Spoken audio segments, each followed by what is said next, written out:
Assalamualaikum warahmatullahi wabarakatuh. Innal hamdalillah nahmaduhu wa nasta'inuhu wa nastaghfiruh wa na'udzu billahi min shururi anfusina wa min sayyiati a'malina. May yahdihillahu fala mudilla lahu wa may yudlil fala hadiya lahu. Asyhadu an la ilaha illallah wahdahu la syarika lah wa asyhadu anna Muhammadan abduhu wa rasuluh. Allahumma sholli ala nabiyyina Muhammad wa ala alihi wa sahbihi ajmain, amma ba'd.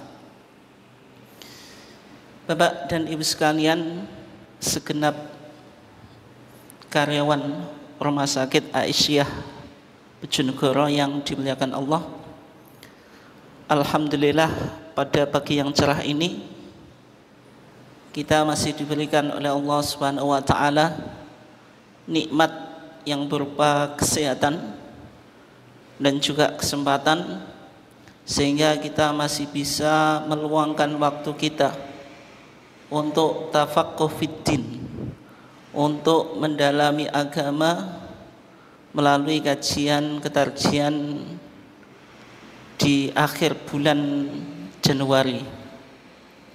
Salawat dan salam semoga senantiasa terlimpahkan kepada uswah kita, kepada qudwah kita, yaitu Nabi Muhammad sallallahu alaihi wasallam, keluarganya, sahabatnya, dan seluruh orang yang mengikuti sunnahnya sampai hari kiamat. Bapak dan Ibu sekalian yang dimuliakan Allah, kita sekarang berada di akhir bulan Rajab. Sekarang sudah tanggal 25 Rajab. Kebetulan penanggalan bulan Januari dan Rajab itu bersamaan. Di Komariah dan Syamsiah bersamaan. Sehingga kita sekarang memasuki tanggal 25 Rajab. 27 Rajab itu dikenal dengan peringatan Isra wa Mi'raj, sebuah peristiwa yang dialami oleh Nabi Muhammad SAW, dan sebagai bentuk bagaimana Nabi Muhammad SAW menerima perintah salat. 27 Rajab, kenapa kok disebut peringatan Isra dan Mi'raj? Ini saya bacakan dari kitab Fathul Mu'in, biar kajian kita otoritatif, maksudnya memiliki landasan secara literatur. Wa furidhat lan den farduake apa salat 5 waktu Lailatul Isra'i ing dalem malam Isra. Jadi Isra itu Nabi Muhammad naik dari Baitul Maqdis ke langit yang 7 itu. Ba'dan nubuwati, setelah kenabian Nabi Muhammad, bi asyri sinin, lebih 10 tahun, wa thalathati asyurin, dan 3 bulan. Nabi Muhammad itu diutus menjadi nabi itu usianya 40. Apa rahasia usia 40? Ini penting Pak Bu. Ternyata usia 40 itu usia yang dianggap cukup matang. Seseorang bisa berpikir independen. Kalau bahasa kita enggak kekanak-kanaan, itu usia 40. Berarti dia sudah matang dalam konteks pemikiran. Dia bisa berpikir secara independen. Yang kedua, 40 tahun itu juga usia yang secara umum orang itu sudah mapan secara finansial, sudah bisa mengumpulkan finansial, sehingga Nabi Muhammad SAW itu diangkat menjadi nabi itu di usia yang cukup matang, yaitu 40. Kemudian Isra wa Mi'raj itu bi asyri sinina wa thalathati asyhurin. Jadi 40 tahun itu Nabi Muhammad diangkat menjadi nabi. Tapi Isra itu lebih 10 tahun dan 3 bulan. Berarti usianya Nabi Muhammad itu kira-kira 50 tahun lebih 3 bulan. Lailatul sab'in wa isyrina min Rajab. Lah ini malam 27 daripada bulan Rajab. Sehingga kalau di negara kita peringatan Isra dan Mi'raj itu dirayakan tanggal 27 Rajab. Ya, karena di bulan Rajab itu biasanya kalau di Jawa, tradisi Jawa menyebut Rajepan, Rajepan. Bapak dan Ibu sekalian yang dimuliakan Allah, kita awali dulu. Kenapa kok Allah Subhanahu wa taala itu mengisrakan dan memi'rajkan Nabi Muhammad sallallahu alaihi wasallam? Di antara alasannya yaitu pamannya Nabi yang pertama Abu Thalib. Ini alasan pertama. Abu Thalib itu meninggal. Ketika Abu Thalib meninggal, maka dakwahnya Nabi semakin berat atau semakin ringan, Bapak dan Ibu sekalian dimuliakan Allah? Semakin berat. Kenapa? Karena Abu Thalib itu sosok pelindung Nabi secara publik. Dakwahnya Nabi itu tidak diganggu oleh orang kafir Quraisy karena ada sosok pelindungnya yaitu Abu Thalib. Tokoh yang cukup disegani oleh bangsa kafir Quraisy atau bangsa jahiliyah ketika itu.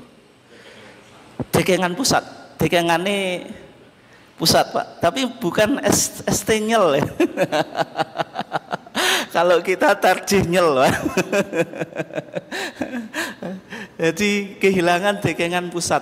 Tapi bukan pusatnya pusat Pak, pusatnya pusat yaitu Allah Subhanahu wa ta'ala. Kita dekengannya Allah gitu. Nah, ketika Abu Thalib meninggal, maka dakwahnya Nabi semakin berat gitu. Yang kedua yang menyebabkan Nabi semakin sedih itu karena Abu Thalib itu meninggal mengikuti agamanya Abdul Muthalib. Artinya belum masuk Islam. Ketika Abu Thalib itu sakaratul maut, menjelang kematiannya, itu didatangi oleh Abu Jahal dan Abdullah ibn Umayyah, tokoh kafir Quraisy. Dan juga Nabi ketika itu ada. Dua-duanya itu saling saingan dalam mentalkin. Yang satu yaitu Nabi itu mentalkin kalimat tauhid la ilaha illallah, yang Abu Jahal dan Abdullah ibn Umayyah itu mentalkin apa Pak? Kekafiran, supaya jangan sampai pindah dari agama nenek moyang. Dua-duanya mentalkin Pak. Nabi Muhammad mentalkinkan kalimat tauhid, yaitu Nabi Muhammad mengatakan ya ammi kul la ilaha illallah kalimatan uhaju laka biha indallah. Wahai pamanku, ucapkanlah la ilaha illallah, suatu kata, suatu statement, suatu perkataan yang nanti saya bisa berargumentasi kepada Allah gitu. Karena man qala la ilaha illallah mukhlishan fi qalbihi dakhalal jannah, atau man kana akhiru kalamihi la ilaha illallah dakhalal jannah. Sehingga Nabi Muhammad punya argumentasi untuk mendukung pamannya masuk surga ketika nanti di hari kiamat. Tapi sayangnya Abu Thalib tetap apa Pak Bu? Konsisten terhadap agama nenek moyangnya. Tapi Nabi Muhammad setelah itu enggak berhenti. Bagaimanapun dia sosok pelindung dakwah saya, Nabi Muhammad merasa berhutang apa? Budi. Sampai turun ayat innaka la tahdi man ahbabta walakinallaha yahdi apa? Mayyasha. Innaka, sesungguhnya engkau wahai Muhammad la tahdi man ahbabta, tidak bisa memberikan hidayah kepada orang yang engkau cintai. Karena ini berkaitan dengan hidayah itu taufik, otoritas untuk membukakan hati seseorang. Hidayah ini hanya dimiliki oleh Allah Subhanahu wa ta'ala. Nabi Nuh saja istrinya dan anaknya ikuti dakwahnya atau enggak, Pak? Tidak. Sehingga hidayah itu taufik itu otoritas Allah. Walakinna Allah yahdi man yasha. Oleh sebab itu Nabi itu hanya bisa memberikan hidayah itu dilalah, hanya membimbing umatnya, tapi urusan umatnya itu hatinya terbuka atau tidak itu hanya otoritas apa? Allah. Innaka la tahdi man ahbabta walakinna Allah yahdi apa? Mayasya. Itu alasan pertama kenapa kok Nabi Muhammad itu diisrakan dan dimi'rajkan oleh Allah. Berarti meninggalnya Abu Thalib itu tahun ke-10 setelah kenabian. Setelah kenabian, Pak. Isra dan Mi'raj itu kan sebelum hijrah.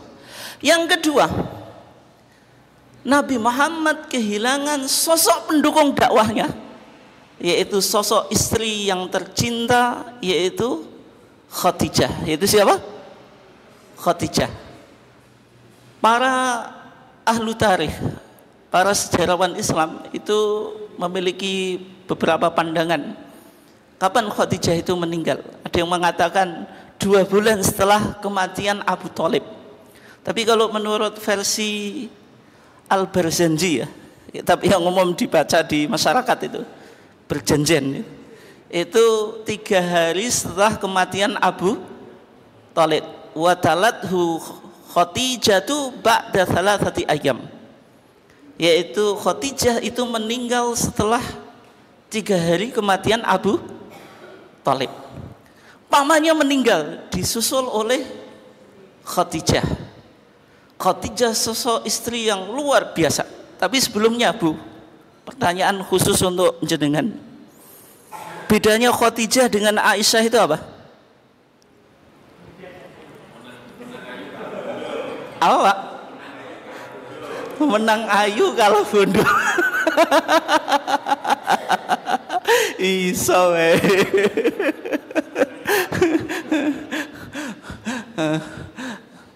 kalah ayu, berarti Aisyah lebih apa? Cantik. Tapi Khadijah menang bondo. Berarti bedanya itu ya. Jadi kalau Khadijah itu janda, tapi dia apa? Kaya. Sosok istri yang sangat loyal. Sangat apa? Loyal. Sampai Khadijah meninggal, itu Nabi itu masih menyebut namanya. Dan Aisyah itu kadang-kadang ya cemburu, Bu. Apa kalau seorang suami itu punya istri lebih daripada 1. Ini saya khusus ke bapak-bapaknya. Istrinya Nabi itu berapa, Pak? Jumlahnya? Kok sing jawab ibu itu? Ini nggak usah didengarkan, Bu, ini. Khusus bapaknya ada. 11 yang pernah digauli atau dinikahi, kemudian digauli. Tapi dari 11 itu 2 meninggal pada saat Nabi hidup. Satu diantaranya siapa? Khadijah. Sehingga Nabi itu meninggal dunia itu meninggalkan 9 istri. Nabi, Pak, meninggalkan berapa? 9 istri itu. Nah, itu. Nah, Bapak dan Ibu sekalian yang dimuliakan Allah, berarti tadi kembali ke tadi. Khadijah dengan Aisyah itu perbedaannya apa? Kalau Khadijah itu sosok istri yang kaya. Tapi kekayaannya bukan untuk dinikmati untuk dirinya sendiri, tapi untuk kepentingan apa? Dakwah itu. Jadi sosok saudagar kaya, hartanya banyak, tapi tidak hanya untuk senang-senang, untuk kenikmatan apa? dunia, tapi disumbangkan untuk perjalanan dakwah Nabi. Sehingga salah satu rahasia dakwahnya Nabi itu berhasil karena dukungan seorang istri. Tidak hanya mendukung secara psikologi, ketika Nabi dicerca, didesak, itu kadang shock secara psikologi, tapi Khadijah itu memotivasi, dan juga hartanya diberikan untuk perjalanan dakwah apa? Nabi. Sehingga kalau Khadijah meninggal, itu dakwahnya Nabi itu hampir saja bisa chaos gitu. Itu bedanya Khadijah dengan Aisyah. Tapi Aisyah juga punya kelebihan, Bu. Apa, Bu, kelebihannya? Cantik gitu. Cantik, kemudian perawan. 11 istrinya Nabi itu semuanya janda, semuanya duda, Pak. Janda atau duda? Aku malah bingung ya. Tahu gak bakal.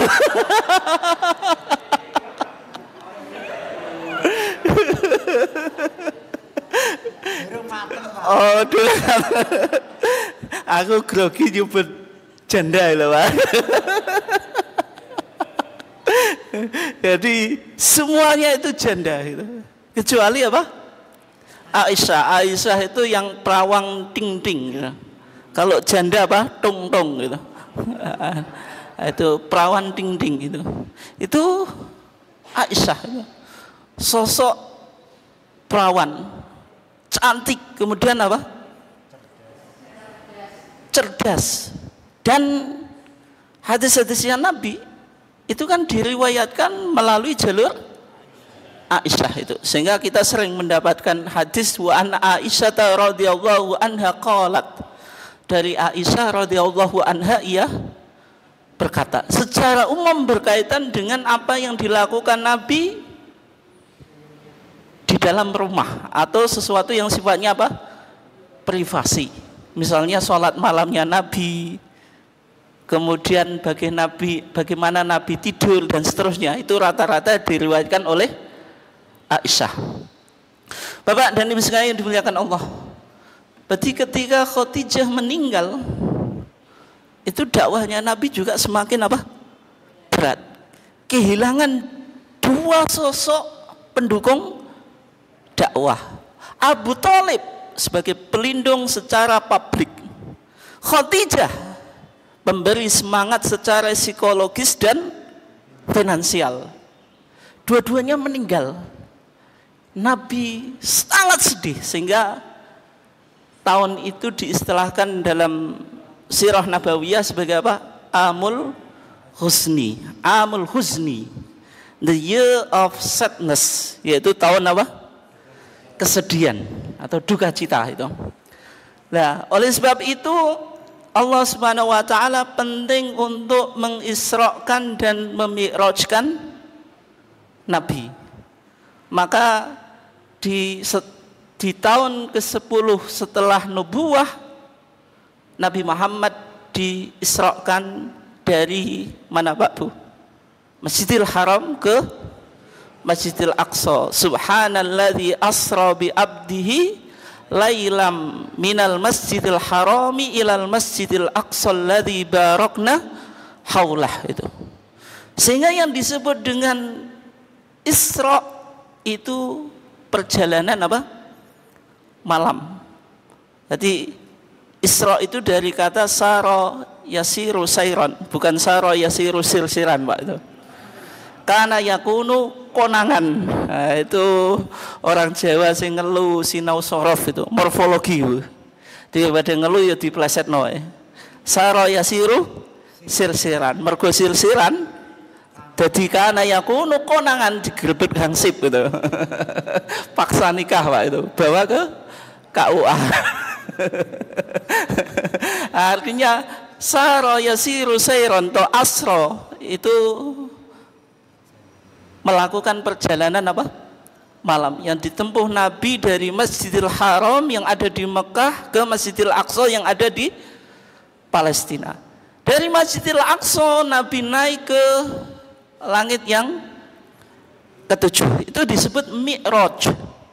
Mi'raj itu artinya alat untuk naik, sama dengan tangga. Tapi jenengan nggak usah bayangkan ya, tangganya bagaimana. Ini berkaitan dengan perkara yang gaib, metafisik, tidak bisa diindra itu ya.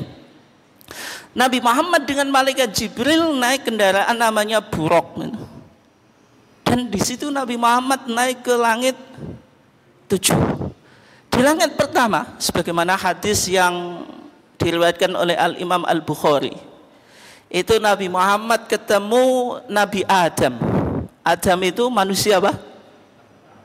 Pertama itu, yang menjadi asal usul manusia. Sehingga kita disebut ya Bani Adam, keturunannya Adam. Tapi Adam min turab, dari tanah. Ini pandangan yang berbeda dengan teori Darwinisme, yang punya teori apa Pak Bu?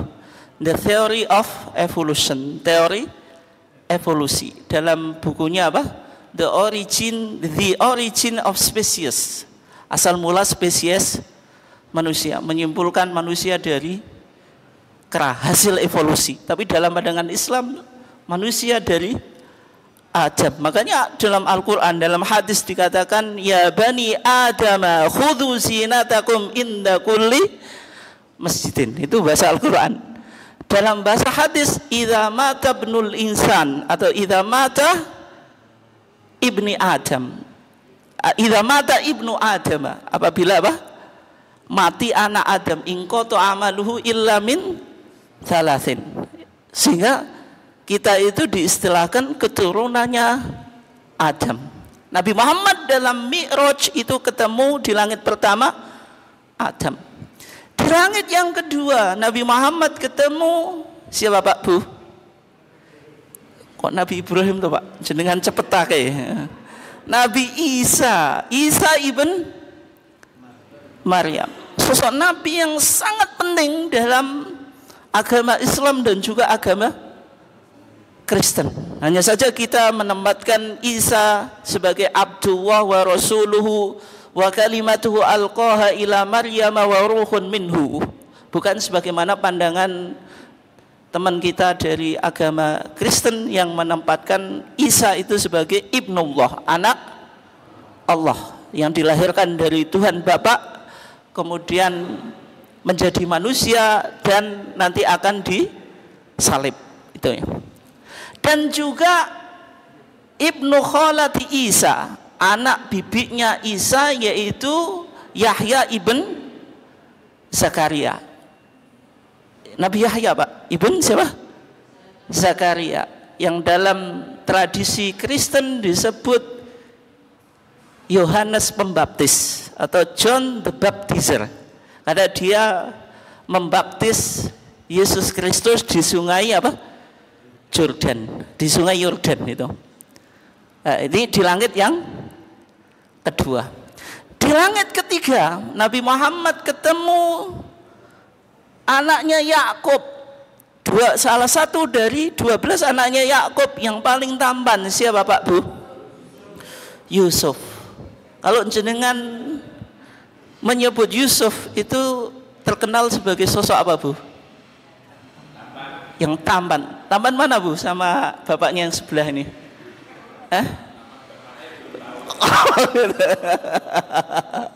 Nggak seimbang gitu. Wong Zuleha saja Bu, apa kepincut sama Yusuf itu dirasani sama perempuan-perempuan yang lain. Yusuf kayak apa kok sampai Zuleha yang apa statusnya tinggi, istri raja itu kok sampai kepincut sama Yusuf itu. Akhirnya perempuan itu diundang gitu, kasih hidangan, tapi hidangannya buahan yang ketika makan harus dikupas. Kayak apa? Kalau di tempat kita ya mungkin mangga, kemudian apa? Apel, kupas pakai pisau. Ketika para wanita itu mengupas hidangannya, Yusuf diundang lewat itu, semuanya kepincut itu, sampai yang dikupas itu jarinya itu tidak terasa. Jenengan pernah Bum melihat seorang laki-laki nggak sadar apa-apanya itu? Hah? Kalau jenengan dulu ketika pacaran Bu masih sadar loh, masih rasional loh. Nah Zuleha itu nggak rasional Bu. guyon ini jangan dianggap serius ya. Nah, itu menunjukkan Yusuf itu sosok yang luar biasa apa? Ketampanannya. Itu di langit ketiga. Di langit keempat Nabi Muhammad ketemu sosok Idris. Idris itu nabi yang apa Pak Bu? Idris itu dari kata akar darosa yadrusu darsan atau dirosatan, artinya apa? Berhubungan dengan kegiatan belajar. Karena Nabi Idris itu nabi yang pertama kali menggunakan pena. Artinya apa? Peletak dasar peradaban literasi. Itu sosoknya siapa? Idris itu. Idris itu seorang yang pembelajar, sudah mengenal tulis menulis. Artinya sudah dalam peradaban manusia itu sudah memulai ke arah peradaban apa? Literasi itu. Pentingnya sosok siapa? Nabi Idris itu. Itu di langit ke-4. Di langit ke-5 Nabi Muhammad ketemu sosok namanya Harun. Harun itu siapa? Saudaranya Nabi Musa. Nabi Musa itu diutus oleh Allah untuk mendakwai Fir'aun. Fir'aun itu gelar raja Mesir. Fir'aun yang hidup di masa Nabi Musa itu Fir'aun generasi kedua. Makanya disebut Ramses II. Fir'aun Athani, Fir'aun yang kedua. Tapi Nabi Musa Pak, meskipun beliau memiliki kecakapan dalam dunia politik, bisa memobilisasi massa, tapi beliau itu tidak lancar berbicara. Makanya diutus juru bicaranya yaitu Harun itu. Harun ini sosok yang penting dalam apa? Dalam kenabian di kalangan Bani Israel. Asistennya Musa itu Harun itu. Harun. Nah, kemudian di langit yang ke-6 Nabi Muhammad ketemu sosok Musa yang disebut apa? Kalimullah. Karena beliau pernah berbicara secara langsung kepada Allah. Wa kallamallahu Musa apa? Taklimah itu. Musa itu sosok yang paling penting. Kalau jenengan Bapak dan Ibu yang dimuliakan Allah, saya tanya, nabi apa yang namanya sering disebut dalam Al-Qur'an? Nabi siapa? Nabi Musa itu. Nabi Musa. Nabi Musa itu diterima oleh agama Yahudi, diterima oleh agama Kristen, dan juga diterima oleh agama Islam itu. Menunjukkan sosok yang penting itu. Dan Nabi Musa diberikan oleh Allah apa? Kitab suci yaitu Taurat. Kemudian di langit yang ke-7 Pak, yang jenengan cepet mau itu ketemu Nabi Ibrahim, yaitu bapak seluruh para anbiya. Agama 3 yang ada di dunia yaitu Judaism, Yahudi, Christianity, Kristen, Islam, semuanya merujuk pada sosok Ibrahim, menunjukkan pentingnya sosok ini. Bagi orang Yahudi, sosok Ibrahim itu disebut Aveno Avraham, bapak kita Ibrahim. Bagi orang Kristen, silsilah atau genealogi Yesus Kristus itu diurutkan sampai ke Ibrahim di Injil Matius. Injil itu ada 4 Pak Bu, kalau belum jenengan nggak tahu. Yang semuanya disebut Injil kanonik, Injil yang diterima oleh gereja. Yang pertama Matius, yang kedua Markus, yang ketiga apa? Lukas, yang keempat Yohanes. The Gospel of Matthew, the Gospel of Mark, the Gospel of Luke, terus the Gospel of John. Itu yang disebut 4 Injil kanonik gitu. Di Injil Matius ayat 1 pasal 1 di sana dikatakan inilah silsilah Yesus Kristus, anaknya Daud, anaknya Ibrahim. Menunjukkan apa? Silsilah Yesus Kristus itu penting untuk dirujuk sampai pada Nabi Ibrahim. Bagi agama Islam, Pak, sosok Nabi Ibrahim itu penting, dan setiap kita sholat itu pasti membaca sholawat Ibrahimiyah. Bunyinya bagaimana? Kama sholaita ala Ibrahim wa ala ali Ibrahim. Menunjukkan agama kita juga punya sanadnya dari Nabi Ibrahim, sehingga Nabi Muhammad ketemu sosok Ibrahim di langit yang ketujuh. Setelah itu Nabi Muhammad naik ke Sidratul Muntaha. Sidratul apa? Muntaha. Setelah itu ke makom munajat atau mukafahah. Nabi Muhammad berbicara langsung kepada Allah dan menerima kewajiban sholat. Sholat 5 waktu. Tapi asalnya Bapak dan Ibu sekalian dimuliakan Allah, sholat 5 waktu itu pertama kali diwajibkan itu khamsin, 50 waktu itu. Khamsin itu. Dan ketika Nabi Muhammad ketemu Nabi Musa di langit keberapa Pak Bu? Nek jenengan ison jawab berarti ngrungokno. Langit berapa tadi? Oh, ngrungokno tenane. Langit ke-6 Bu, betul. Ketemu Nabi Musa tanya, "Ya Muhammadu ma faradallahu alaika wa ala ummatika?" Wahai Muhammad, apa yang difardukan oleh Allah atasmu dan atas umatmu? Nabi Muhammad menjawab, khamsina salatan, 50 salat itu. 50 waktu salat. Nabi Musa dia ngasih saran kepada Nabi Muhammad, "Ya Muhammadu irji ila rabbiki." Wahai Muhammad, kembalilah kepada Tuhanmu.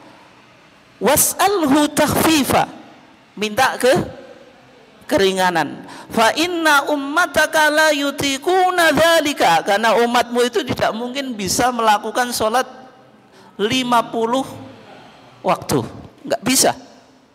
Kenapa? Karena Nabi Musa sudah berpengalaman, dia diangkat Nabi lebih dahulu, apalagi menghadapi Bani Israel, umat yang suka membrengkel gitu. 50 waktu sholat itu tidak mungkin bisa dilakukan. Akhirnya Nabi Muhammad minta takhfif, yaitu keringanan, dikurangi apa? Setengahnya. Ketemu Nabi Musa lagi, Nabi Musa tetap bilang, "Ya Muhammadu irji ila rabbika." Suruh kembali, minta apa? Keringanan. Terus itu sampai 3 kali. Setelah itu Allah mengatakan hiya khamsun wa hiya khamsun. Salat itu 5 kali waktu, tapi nilainya sama dengan 50 kali waktu. Nah, setelah itu Nabi Musa Pak tahu bahwasanya umatnya Nabi Muhammad diberikan kewajiban salat 5 waktu. Nabi Musa tetap bilang apa? Irji ila rabbika fa inna ummataka la yutiquna dzalika. Suruh kembali lagi. Tapi Nabi Muhammad istahya itu, Rabbi, saya sudah malu, masa bolak-balik minta apa? Keringanan itu. Bapak dan Ibu saya yang dimuliakan Allah, menariknya di sini yang perlu untuk kita catat. Berarti Nabi Muhammad menerima kewajiban sholat 5 waktu.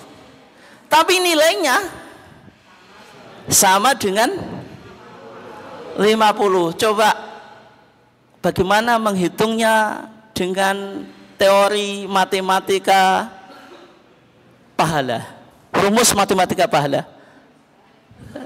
Gimana? Kan pernah saya ajarin tuh. Lali ya. Sekarang dalam hadisnya, man shoma ramadhana thumma atba'u sitan min syawal kana kasiyamid dahri. Siapa yang puasa Ramadan diikuti 6 hari daripada bulan Syawal, karena kasiyamid dahri, itu sama dengan puasa setahun. Cara menghitungnya bagaimana Pak Bu? Pakai kaidah setiap kebaikan dikalikan 10. Karena rumus ini dibuat oleh Allah. Allah Subhanahu wa taala berfirman, "Man jaa'a bil hasanati falahu asyru amsalihha." Siapa yang melakukan kebaikan akan dilipatkan oleh Allah 10 kali apa? Lipat. Sehingga puasa Ramadan 30 kali 10 sama dengan 300. 6 hari bulan Syawal 6 kali 10 60, 360 berarti 1 tahun. Jenengan puasa Ayyamul Bid tanggal 13, 14, 15. Itu sebagaimana yang diwasiatkan oleh Nabi Muhammad SAW kepada sahabat Abu Dzar Al-Ghifari, kepada Abu Hurairah, supaya tiap bulan itu puasa 3 hari. Siapa yang melakukan puasa 3 hari tiap bulan sama dengan puasa setahun. Bagaimana menghitungnya Pak Bu? Dengan rumus matematika sedekah. Kok matematika sedekah? Pahala. Nanti lah jadi Yusuf Mansur matematika sedekah. Nah, itu berarti 3 kali 12 berapa Pak? 36 kali 10 360 berarti setahun. Kalau tadi hiya khamsun wa hiya khamsun, salat yang diwajibkan oleh Allah kepada kita itu 5 kali waktu tapi nilainya 50. Bagaimana itu? 5 kali 10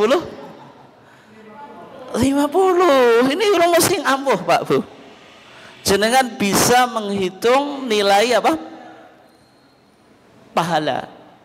Penting ini, daripada kalau kita menghitung uang itu kan nggak keren. Setiap hari menghitung uang sudah biasa lah. Tapi kalau menghitung pahala luar biasa. Tapi jenengan Pak Bu menghitung uang dengan menghitung pahala suka mana? Kok suka uang tuh? Suka dua-duanya, ya menghitung uang ya menghitung apa? Pahala. Bapak dan Ibu sekalian dimuliakan Allah, sekarang sholat 5 waktu itu diwajibkan oleh Allah Subhanahu wa taala melalui proses apa? Isra. Yang mana dalam Fathul Mu'in Pak, ini dikatakan wal mafrudhat al-ainiyah khamsun fi kulli yaumin wa lailatin. Salat-salat yang diwajibkan secara fardu ain itu 5 di setiap hari dan setiap apa? Malam. Terus dikatakan tadi difardukan pada malam Lailatul Isra. Terus ini yang menarik gini. Walam tajib subha yaumi tilka lailah li adamil ilmi bi kaifiyatiha. Walam tajib dan tidak wajib apa salat 5 waktu subha yaumi tilka lailah di waktu subuh hari malam itu. Ini menarik. Nabi Muhammad itu kan menerima sholat 5 waktu pada peristiwa apa? Isra dan Mi'raj. Isra dan Mi'raj itu di waktu malam atau waktu siang? Malam. Sebelum subuh Nabi Muhammad sudah kembali atau belum? Tapi Isra dan Mi'raj Pak, itu dalam pandangan kita itu dengan ruh dan dengan apa? Jasad. Meskipun sebagian ada yang mengatakan itu hanya dengan ruh saja. Tapi beda dengan mimpi Pak. Kalau kita mimpi itu yang kita lihat pada saat mimpi itu fakta atau enggak? Fakta atau enggak? Mimpi itu loh. Enggak. Imam Ghazali Pak Bu itu dulu pernah masuk dunia filsafat. Dia bahkan ahli filsafat, menulis kitab Tahafut al-Falasifah, mengkritisi tentang pemikiran apa? Filsuf. Dia sangat rasional, tapi dia punya kesimpulan ketika menguji beberapa pendekatan bagaimana manusia itu mencari kebenaran, di antaranya dengan akal. Akal itu meskipun bisa menemukan kebenaran, akal itu lemah ketika orang itu bermimpi. Kalau kita bermimpi itu kan akal memikirkan apa? sesuatu yang dipikirkan oleh akal, itu fakta atau hayalan? Hayalan. Jenengan mimpi makan sate itu, bangun-bangun mau ke susu kan, kerinan kan, cepat-cepat mandi mau kerja gitu, tiba-tiba kok nemu tempe Pak, karena ibunya masak tempe. Kan yuk getun Pak, mimpi saya sate kok sarapan saya tempe, kan beda itu. Berarti kan mimpi itu nggak betul, tidak bisa mencapai kebenaran. Berarti akal maunya kelemahan, kecuali mimpi biasa.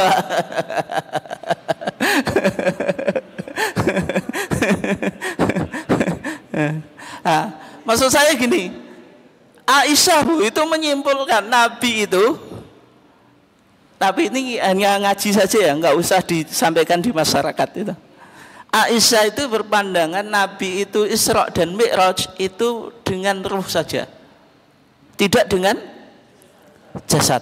Ini pandangannya mazhabnya Aisyah. Tapi maksud Aisyah itu beda dengan mimpi. Kalau Isra dan Mi'rajnya Nabi itu dengan ruh, itu maksudnya ruhnya betul-betul melakukan perjalanan spiritualitas, dan itu fakta, bukan hanya khayalan kayak kita bermimpi. Bisa dipahami ya? Maksudnya kalau dikatakan Isra dan Mi'raj mimpi, mimpi itu potensi hanya hayalan. Berarti Nabi kan berkhayal naik ke langit yang ketujuh, berarti kan nggak fakta. Padahal Isra dan Mi'raj itu tetap fakta. Meskipun orang yang berpendapat itu hanya dengan roh saja, tidak dengan jasad. Tapi kalau jumhur ulama berpandangan Isra dan Mi'raj itu dengan roh dan jasad. Dalilnya apa Pak Bu? Subhanalladzi asra bi abdihi, maha suci zat, yaitu Allah yang memperjalankan bi abdi, hambanya. Nabi Muhammad disebut abd, hamba. Kalau hamba abdun itu roh saja atau jasad saja? Kalau jenengan Pak Bu, itu abdun atau enggak? Abdun. Kenapa? Punya jasad, punya roh itu. Itu abdun. Orang di dunia itu punya jasad, punya roh. Tapi kalau dikubur, roh dan jasadnya hancur, rohnya rohnya masih ada. Makanya kalau orang yang meninggal itu kan yang dikenal rohnya. Tapi kalau kita di dunia itu roh dan jasad. Tapi roh dan jasad kita itu belum di tempat yang abadi. Tapi kalau di akhirat itu roh dan jasad menyatu, tapi di tempat yang abadi itu ya. Nah, kembali ke tadi. Jumhur ulama berpandangan kalau Nabi Muhammad di dalam Al-Quran dikatakan bi abdihi, berarti kalau abdun ya ada jasad, ada roh, sehingga kesimpulannya Isra dan Mi'raj itu dengan jasad dan roh. Nabi dalam keadaan jaga, tidak dalam keadaan tidur. Itu pendapat jumhur ulama. Terus sekarang Bapak dan Ibu sekalian dimuliakan Allah, berarti sholat 5 waktu itu difardukan oleh Allah Subhanahu wa taala kepada Nabi Muhammad di Isra. Tapi subuhnya itu Nabi Muhammad sudah melakukan sholat subuh atau belum? Sudah atau belum Pak Bu? Kenapa Pak? Kerinan nggak mungkin Pak jawabannya. Nabi Muhammad habis Isra pulang itu kerinan ya? Nggak mungkin. Itu jawaban menggambarkan jenengan yang suka keringan. Tapi sudah sholat subuh atau belum? Logikanya kan Nabi Muhammad malam menerima kewajiban 5 waktu, subuh berarti menjadi sholat pertama. Tapi kok belum dilakukan oleh Nabi Muhammad? Kenapa itu? Nggak ada jamaahnya. Nah kan sholat bisa sendirian Pak. Nah jawabannya gini, li'adamil ilmi bi kaifiyatiha, karena Nabi Muhammad belum diajarkan bagaimana tata cara salat. Malaikat Jibril belum mengajarkan kepada Nabi Muhammad tata cara apa? Salat. Sehingga salat yang pertama kali dilakukan oleh Nabi Muhammad itu salat zuhur. Zuhur itu dari kata zohiroh, salat yang nampak, maksudnya salat yang muncul pertama kali. Bisa dipahami ya Bapak dan Ibu sekalian dimuliakan Allah? Nah sekarang salat 5 waktu itu apa saja? Yaitu subuh, zuhur, asar, maghrib, isya. Itu salat 5 waktu ini apakah sudah dilakukan oleh nabi-nabi sebelumnya? Maksudnya ada salat, nama salat 5 itu? Jawabannya sudah, tapi tidak ada salat yang 5 ini. Misalnya salat subuh, ini pernyataan Al-Imam Ar-Rafi'i, salah satu dari syekhon, 2 syekh dalam mazhab Syafi'i. Ketika beliau mensyarah Musnad Asy-Syafi'i, beliau mengatakan kanat salatu subhi salata Adam. Salat subuh itu asalnya salatnya apa? Nabi Adam. Ini jenengan dengarkan nanti saya tanya itu. Wa zuhru salata Dawuda. Zuhur itu salatnya Nabi Dawud. Wal asru salatu Sulaimana. Asar itu salatnya Nabi Sulaiman. Wal maghribu salatu Yaquba. Maghrib itu salatnya Nabi Yakub. Wal isya'u salatu atau salata Yunus. Isya itu salatnya Nabi Yunus. Berarti Nabi Adam salatnya itu salat subuh. Nabi siapa? Dawud itu zuhur. Sulaiman itu siapa Pak Bu? Anaknya Nabi Dawud. Ini raja Bani apa Pak? Israel kan terkenal kan? Dawud, King of David. Solomon apa? King of Solomon. Wal maghrib salatu Yakub. Maghrib itu sholatnya Nabi Yakub. Yakub itu siapa gelarnya? Israel. Israel itu siapa? Yakub atau Jacob. Siapa? Israel. Makanya anaknya Yakub disebut Bani Israel. Berarti Bani Israel itu keturunan Yakub. Yakub itu bapaknya siapa Pak Bu? Siapa? Bapaknya kok Yusuf? Yusuf itu anaknya Yakub. Siapa? Apa Bu? Itu dia jawab apa? Ishak. Isaac itu. Isaac. Oh, Ishak Bu itu. Ya, kalau di Injil itu Ishak ya. Ishak Bu, Ishak. Ya karena tadi Ibrahim punya anak siapa? Punya anak siapa? Ismail sama siapa? Sama Ishak. Kalau tadi Ismail dari mbok nom atau mbok wek Pak? Bapak sing seneng ngene. Kok ibu nih jawab penjenengan nggak tersinggung tuh Bu?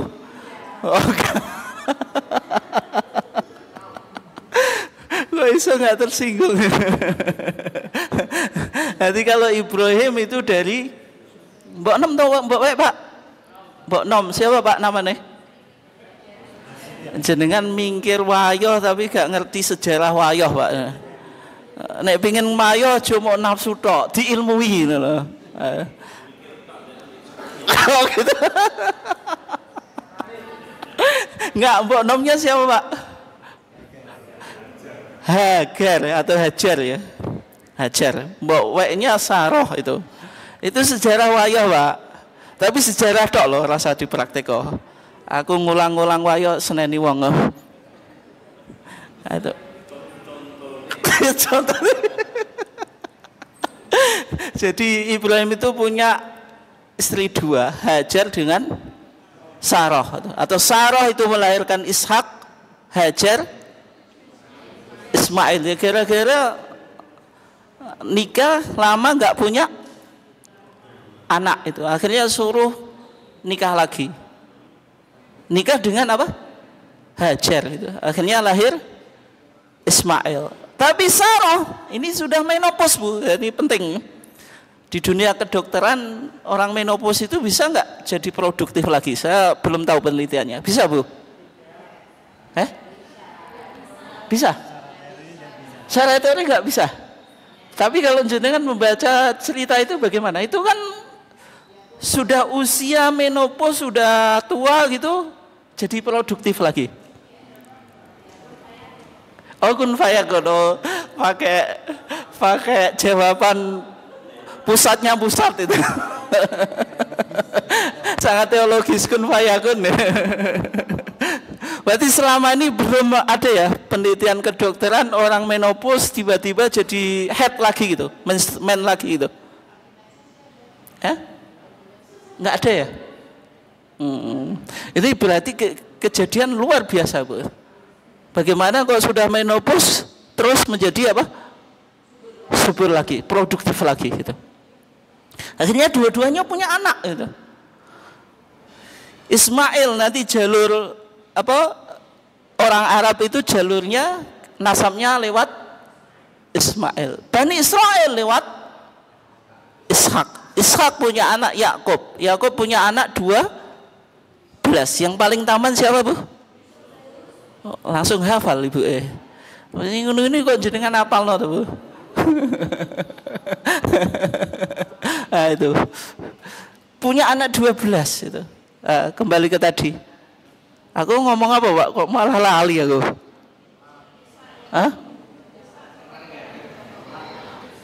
Anak sing paling ganteng saya anak Ishak, boh bingung aku. Enggak, intinya ya. Ya, maghrib itu sholatnya Yakub, itu betul, Bu. Terus Isya itu sholatnya Yunus. Nah itu. Tapi kalau di agama kita berarti kan menggabungkan sholat-sholat yang pernah dilakukan oleh para Nabi. Berarti ya sholatnya Nabi Adam, Daud, Sulaiman, Yakub dan Yunus. Kemudian yang terakhir ini, jenengan kelihatannya gayeng, nggak ada yang ngantuk ya. Aku sih ngesel tapi pisan. Sholat sehari semalam itu kan 17 rakaat. Kenapa kok 17 rakaat? Waktu sholat kenapa kok sholat itu 17 rakaat? Tapi ngaji kita bukan ngaji kayak pas 17 Agustus itu ya.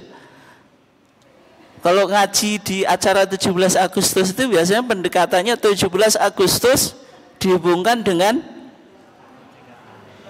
atau 17 rakaat itu. Ya bisa jadi itu para founding fathers kita itu memilih hari yang ada nilai Islamic filosofinya, ada nilai keislamannya, bisa jadi. Pancasila sama dengan rukun Islam kan jumlahnya 5 gitu loh, maksud saya itu. Tapi kita itu lebih melihat gini, 17 rakaat itu masa 17 rakaat itu sama dengan 17 jam. Karena sehari semalam itu 24 jam. Berarti kalau 24 jam dikurangi 17 jam itu sama dengan berapa? 7 jam.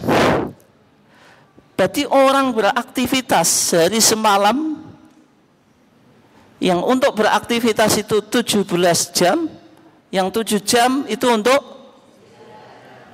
istirahat. Untuk apa? Istirahat. Tapi kalau dalam dunia kedokteran tidur yang ideal itu berapa jam, Bu? Pak, berapa? 6 sampai 8. Berarti bisa diterima ya? Bisa.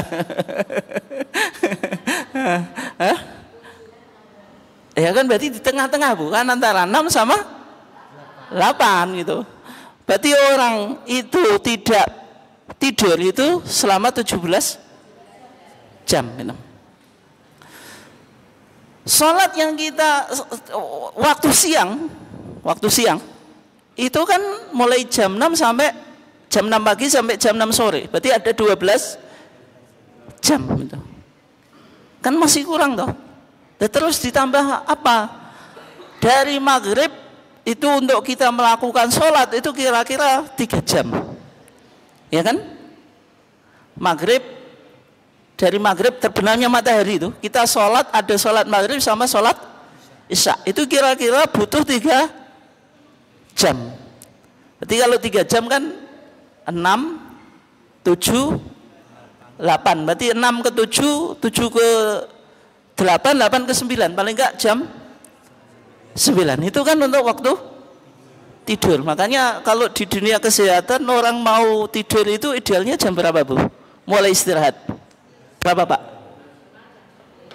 Maksimal jam 10, Bu. Wah, saya kena itu berarti. Maksimal jam 10 ya. Sesudah. Nah, terus ada sholat subuh. Sholat subuh itu jam 4. Orang tidur, orang sudah dianjurkan bangun sebelum subuh. Misalnya subuh itu jam 4. Berarti 2 jam ya. Apa itu? Jam 4 ke 3. 3 ke 2. Itu waktu apa? Waktu tahajud. Berarti 12 tambah 3 itu sama dengan 15 jam. 15 tambah 2 yaitu 17. Ini bagaimana manajemen sholat, Pak, Bu? Dan ternyata sangat apa? Sangat logis. Logis atau enggak? Logis. Sekarang tentang jumlah rakaat. Kalau zuhur dan asar itu kenapa 4 rakaat, Pak, Bu?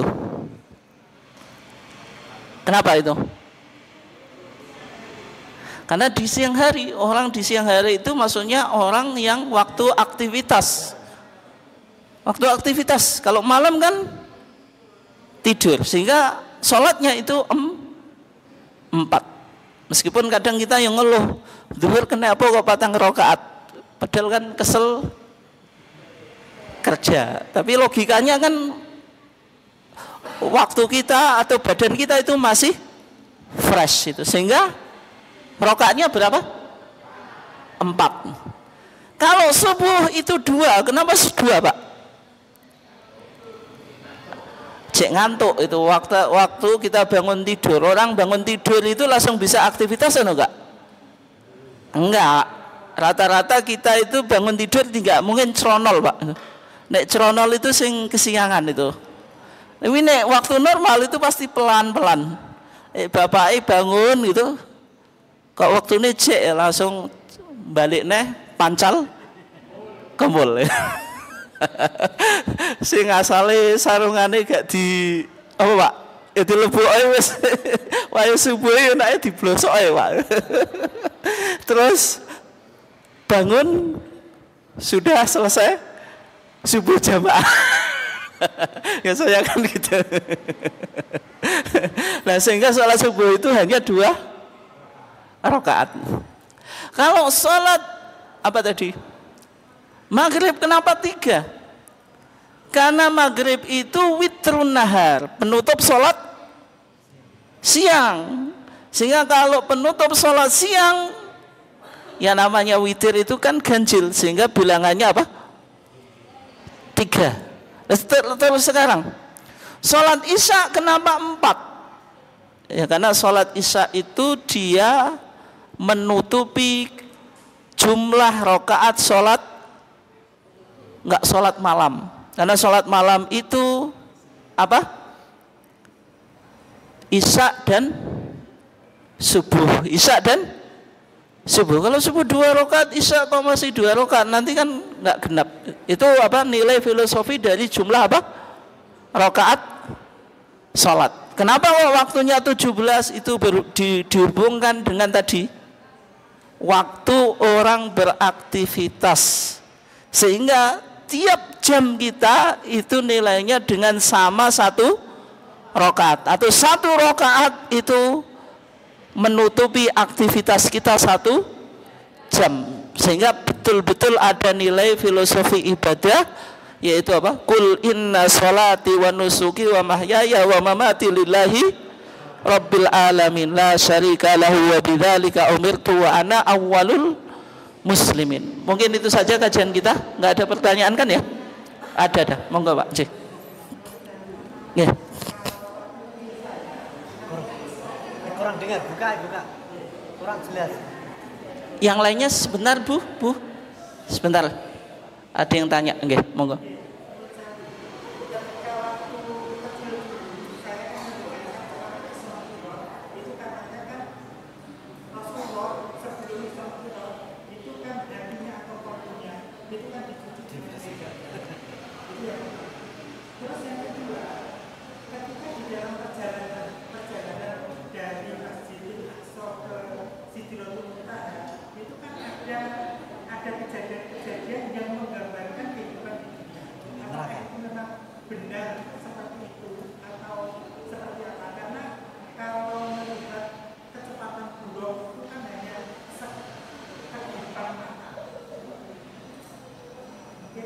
Maksudnya kurang cepat gitu Pak.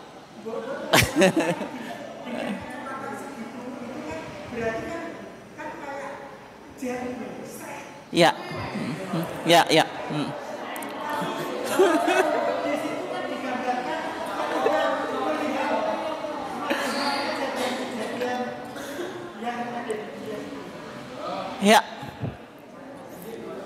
Jadi Isra dan Mi'raj itu perjalanan spiritual gitu. Perjalanan apa? Spiritual. Ada banyak nilai-nilai filosofis dan nilai-nilai ajaran di balik peristiwa Isra dan Mi'raj. Sehingga Nabi Muhammad dicuci hatinya dengan air Zam-Zam. Memang itu dihubungkan dengan perintah sholat Pak. Orang sholat itu kan dianjurkan wudhu gitu, bersuci. Dan nilai toharoh dalam Islam itu toharoh tidak secara jasad. Kalau kita wudhu itu kan bersuci secara fisik Pak. Tapi ada toharoh berkaitan dengan toharotul qulub. Itu bagaimana kita melakukan purifikasi jiwa gitu. Itu menghilangkan beberapa penyakit, iri, dengki, semuanya itu sumbernya apa? Dari hati.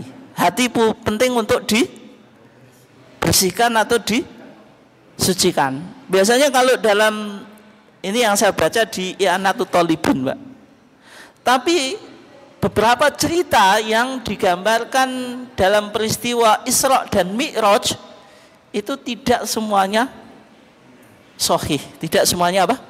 Sahih. Kalau kita di Muhammadiyah kan hadis yang bisa dipakai itu harus sunnah makbulah atau hadis apa Pak? Makbul yang mencakup sahih dan hasan. Sehingga beberapa peristiwa itu penting untuk diuji lagi. Seberapa kuat derajat hadis tersebut itu. Tapi yang jenengan ceritakan ada buruk. Itu kan sebenarnya menginspirasi lahirnya penemuan-penemuan teknologi Pak. Kalau dalam ditarjih kan ada 3 pendekatan, bayani, burhani, irfani. Bayani itu tekstual dari Quran Sunnah, burhani itu ilmu pengetahuan, irfani itu hati nurani. Berarti buruk itu melahirkan pendekatan burhani supaya manusia itu meneliti tentang kecepatan, melahirkan teori apa Pak, saya lupa itu teori apa, kecepatan cahaya itu berapa itu kecepatannya, kan itu kan diinspirasi dari Isra dan Mi'raj. Termasuk langit 7. Nabi Muhammad ke langit itu, langit ke-7 itu masih dalam galaksi tata surya yang pusatnya itu matahari, yang ada 9 planet atau di galaksi yang lain gitu. Ini kan memicu lahirnya sebuah apa Pak? penelitian, atau misalnya di galaksi Andromeda. Pernah dengar Andromeda? Galaksi bukan Milky Way gitu. Yang dia tidak ada dimensi 4 ruang dan waktu. Galaksi Andromeda itu kan dia sering digambarkan mau nyaplok bumi itu loh Pak. Kalau dia nyaplok bumi ya berarti terjadi kiamat itu. Isra dan Mi'raj itu di langit dunia yang masih dalam galaksi tata surya, atau misalnya di Andromeda, atau di alam Jabarut Pak, alam teologis, alam metafisik yang kita tidak punya kemampuan untuk menjangkaunya. Muncul pertanyaan, mana ini? Ya kita belum bisa membuktikan. Tapi yang jelas kita diarahkan untuk berpikir, melakukan penelitian di sana. Termasuk gini Bapak dan Ibu yang dimuliakan Allah. Tadi Nabi Muhammad ketemu para nabi. Itu mereka, Nabi Muhammad secara jasad dan ruh, para nabi secara jasad dan ruh atau tidak? Kan memunculkan beberapa pertanyaan. Ada yang mengatakan nabi secara jasad dan ruh, para nabi juga jasad dan ruh. Tapi yang menjadi masalah, mereka sudah mati kok jasadnya kembali. Atau nabi secara jasad dan ruh, para Nabi Muhammad secara jasad dan ruh, para nabi secara apa? Ruh saja. Ini yang mungkin kalau di fatwa tarjih memungkinkan ini. Yang ketiga semuanya dalam bentuk ruh. Tapi kan tadi Al-Quran bilang subhanalladzi asra bi abdi, berarti harus jasad dengan roh. Sehingga Isra dan Mi'raj itu pembacaannya tidak hanya dari sisi bayani Pak. Meskipun secara umum umat Islam hanya memahaminya secara apa? Bayani. Tapi penting untuk didekati secara burhani, bagaimana ilmu pengetahuan mencingkap tentang peristiwa Isra dan Mi'raj itu. Mungkin itu saja ya. Cukup ya? Tadi secukupnya, meskipun ini sudah secukupnya atau belum ini? 1,5 jam ya. Ya kurang lebihnya mohon maaf. Assalamualaikum warahmatullahi wabarakatuh. Waalaikumsalam warahmatullahi wabarakatuh. Demikian Bapak Ibu kajian pada kesempatan ini. Semoga dapat memberikan manfaat.